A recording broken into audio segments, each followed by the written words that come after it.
ለምን ቁርስ ማይሰጠን? ወይ ብዬ አሁን ትበላላችሁ። ዳጣም እየመጣች ስለሆነ አንድ ላይ ብሉ ብዬ እኮ ነው። ስለሷ ምን አገባኝ? ሲጀመር ስለ ዳጣ ምን አገባሽ? እሷ የትም ዞራለችና እኛ ማርፈድ አለብን? ይቅርታ ኤቢ፣ አንድ ላይ ብትበሉ ምን ችግር አለ? እኔ ከሷ ጋር አልበላም፣ ታስጠላኛለች። አንቺ ስነ ስርዓትሽን ያዥ እሺ። የምን ስነ ስርዓት ነው? ሲጀመር አንቺ ላይ ያችሁ ልጅማ የሆነ ነገር አላችሁ። እየተማከራችሁ ነው ቤት የምትበጠብጡት። ሰምኛለሽ ነው በተኛችበት አንቄ ሲጠሪ ካልገደልኳት እኔ አብጌል አይደለም። እሺ ምንድን ነው ያልሽው? ትርገምልሽ በተኛችበት አንቄ ነው ሽን ገላት። በይ ትሰምኛለሽ? እስከ ዛሬ ድረስ ያሰቃየሻት ይበቃሻል። እሺ አንቺ እኔን በጥፊ መታሽ እኮ አንቺን በጥፊ መታሽ። ዝም በይ አሁን ቀጥ ብለሽ ውጪ። አባዬ እንደዚህ የሚያደርገው አሳይሻለሁ። ደግሞ እሱን አይደል ያስመታኝ? አሳይሻለሁ። እዚህ ቤት አትኖሪያትም። እሺ ካላስወጣሁሽ ታያታለሽ። ባለጌ ሂጂ ውጪ። አሁን ገንዘብ ማትረፍ ቶሎ ውጪ። እሺ ባለጌ ስርዓተ ቢስ እንዴት ነው የምትሆነው? ባካችሁ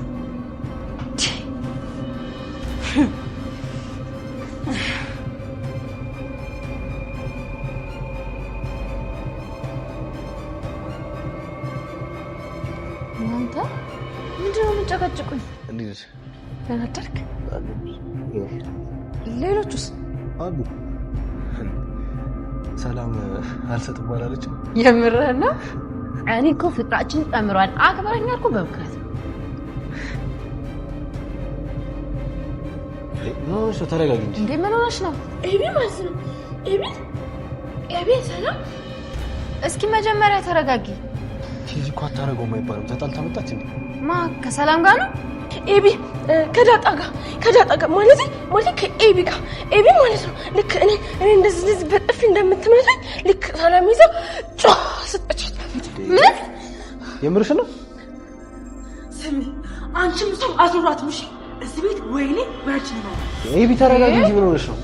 ኤቢ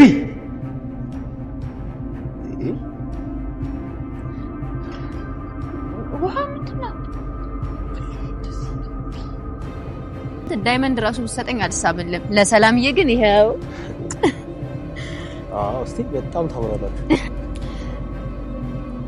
አንተ ብትገባ ግን አስበው ፎቶ እንዴት እንደሚበላሽ። ታጣይ እንዴ ሰላምዬ ለምንድን ነው የማይባለው? ያውልሽ ናታን ወንድም የለውም እንጂ ውሃ እንዳለች ከሆነ እነ ምጥን ቤት የተገዛውን ፍየል ይመስላል ብላኛለች ለበዓል። አቤት እነዚህ ልጆች። አሁን አንቺ እንደ እውነት ውሃን አምነሻት ነው? ናታንዬ እነሱን ዝም በላቸው እሺ። አንተ ብቻ ቆንጆ ፎቶ አንሳን። ይሄው ያነሳው ነው ሰላም። ግን ቤቢ ሾር ላይ በደንብ አትንሽ እንዴ? እኔ ፈለኩት ከዳጣዬ ጋር መነሳት ነው። ሰላምዬ በቀናት እኮ እብድ ስላለ ነው። በቀናት እረር ስላለ እኮ ነው። ዳጣ ስነ ስርዓት ያዥ። ከምን ታምራላችሁ። ቁጭና ተናደዱ ነው። የእውነት እንመሳሰላለን እንዴ? አዎ ከምን ቁጭና ተናደዱ። ታዲያ ነን እኮ።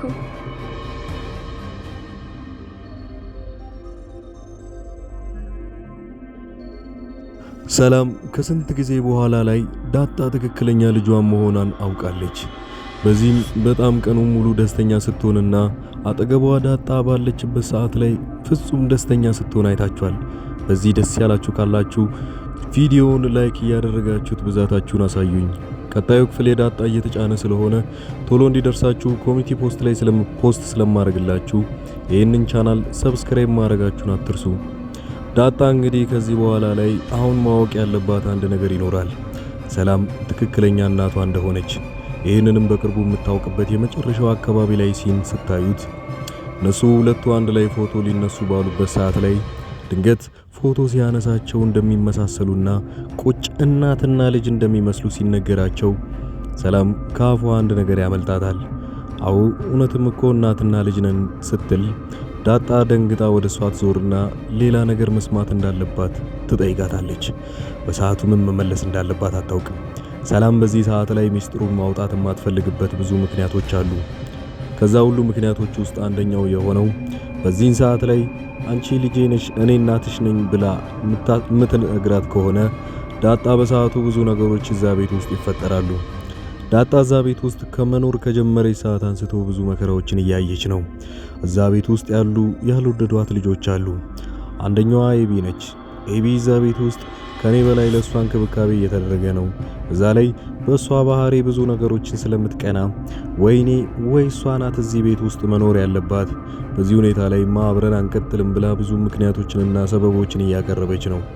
የመጀመሪያው የሆነው ሰላምን ሄዳ ምግብ ስትጠይቃት አይ ሰላም ዳጣ ትምጣና አንድ ላይ እሰጣችኋለሁ ብዬ እኮ ነው ብላ ስትመልስላት አሁን ላይ ክብሬ ተነካ ብላ እንዴት ከሷ እኩል ምግብ ጠብቄ እበላለሁ? በዛ ላይ እኔ በራበኝ ሰዓት ላይ ብቻዬን ነው ሊቀርብልኝ የሚገባው። ገና ለገና እሷ ትመጣለች ብዬ እየጠበቅኩኝ እስከዛ ድረስ ምግቤን እንዴት አላገኝም ብላ በንዴት ለሰላም ቃል በቃል አንድ ነገር ትላት ነበረ። እሷ በተኛችበት ሲጣርጌ ነው መገላት፣ እንዴት በእሷ ምክንያት የኔ ክብር ይወርዳል ብላ ነገሩ ስትናገራት ሰላም አሁን ላይ ትክክለኛ ዳጣ ልጇ እንደሆነች ስለምታውቅ ነገሩ በጣም ያናዳትና እንዴት እንደዚህ ትናገርኛለሽ ብላ በጥፊ ታጮላታለች።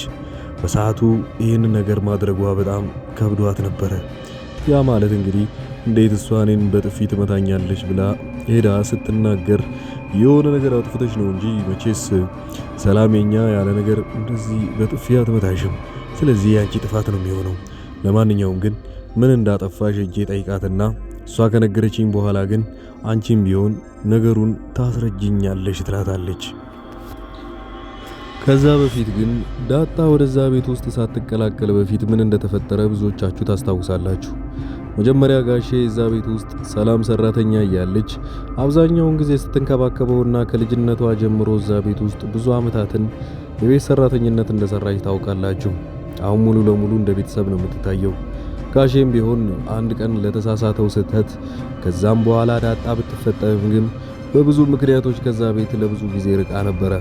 ታዲያ ዳጣ ራሷን እያወቀች በመጣችበት ሰዓት ላይ አባቷን ፍለጋ በተነሳችው ጊዜ እንደዛው አጋጣሚ ሆኖ አባቷን እዛ ቤት ውስጥ ታገኘዋለች። ታዲያ ከብዙ መከራ በኋላ ግን አባትየው እዛ ቤት ውስጥ እንድትኖር ከፈቀደላት በኋላ ብዙም እንክብካቤ ስታገኝ የነበረችው ከሰላም ነበረ። ሰላምም ቢሆን ዳጣ ልጇ እንደሆነች ባታውቅም ግን በደንብ አድርጋ ስትንከባከባት የነበረው ባላት ጸባይና በጣም ምስኪን ሆና እዛ ቤት ውስጥ ስለምትኖር ብቻ ነበረ። አሁን ከቅርብ ጊዜ በኋላ ግን እናቷ ትክክለኛ ልጇ ዳጣ እንደሆነች ካወቀች በኋላ ላይ ማንም አይደርስባትም። ማንም እሷን ለመጉዳት ቢመጣ እናቷ ትከላከልላታለች ሰላም። እነዛም ያን ጊዜ እንደውም ምሳ ልትበላ በመጣችበት ሰዓት ላይ ዳጣን ጠብቂያ ስትባል እገላታለሁ ብላ በዛተችው ምክንያት ብቻ ነበረ በጥፊ የተመታችው። በተግባር አንዲትም ነገር ማድረግ እንዳትችል ነው የተነገራት። ስለዚህ ከዚህ በኋላ ላይ ዳጣ ላይ ምንም አይነት ነገር የሚደርስባት ከሆነ እናቷ በትክክለኛው ሰዓት ትደርስላታለች ወይንም መከታ ትሆናታለች ማለት ነው። ከዚህ ድራማ ምን እየተማራችሁ ነው? የራሳችሁን ሐሳብ ኮሜንት ላይ ያስቀምጣችሁልኝ። ቀጣዩ ክፍሎች ላይ የሚፈጠሩትን ግምታችሁን አስቀምጡ። እዚህ ቻናል ላይ አብዛኞቻችሁ አዲስ ስለሆናችሁ ኮሚኒቲ ፖስት ላይ ሲለቀቅ ወዲያውኑ እንዲደርሳችሁና ከሌሎቹ ቀደም ብሎ እንዲደርሳችሁ ሰብስክራይብ አድርጋችሁ የደውል ምልክቷን መጫናችሁን አትርሱ። እኔ ወዲያውኑ ቀደም ብዬ ኮሚኒቲ ፖስት ላይ በፎቶ መለቅላችሁ ይሆናል። ሊንኩን ተጭናችሁ እየገባችሁ ማየት ብቻ ነው። ሌሎች ከዳጣ ቀጥሎ የምታዩትም ድራማ ካለ በዚህ መልኩ ማቀርብላችሁ ይሆናል። ቀጣዩ ክፍል ላይ እስክንገናኝ ድረስ መልካም ጊዜ።